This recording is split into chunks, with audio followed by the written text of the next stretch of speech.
এই হাদিসটা আপনার মাকে বলবেন, আপনার বোনকে বলবেন, আপনার মেয়েকে বলবেন, আপনার স্ত্রীকে বলবেন।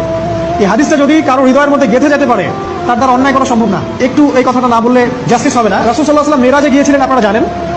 তিনি মেরাজের রাতে অনেক অলৌকিক জিনিস দেখেছেন, নবীদের সাথে সাক্ষাৎ করেছেন, ইভেন আল্লাহর সাথে কথা বলেছেন, আল্লাহর নূর দেখেছেন। এই সময় সবাই তাকে হাসি মুখে সম্বর্ধনা জানিয়েছিল। যার সাথেই দেখা হয়েছে তার সাথেই তিনি হাসি মুখে অভ্যর্থনা তাকে জানিয়েছে, আসসালামু আলাইকা আইয়ুহান নবী, সবাই বলেছে হাসি মুখে। একজন মালাক, একজন ফেরেশতা তাকে দেখে হাসেননি, একজন। তারপরে কি জানেন, রাসূল সাল্লাল্লাহু আলাইহি ওয়াসাল্লাম অবাক হয়েছিলেন। তিনি বলেছিলেন যে ইয়া জিবরিল, ওর চেহারাটা এত গম্ভীর কেন, সে আমাকে দেখে হাসছে না কেন, তার মুখে হাসি নাই কেন? জিবরিল আমিন বলেছেন যে না, মালিক, তার নাম মালিক, সূরা যুখরুফের মধ্যে আছে, তার নাম মালিক।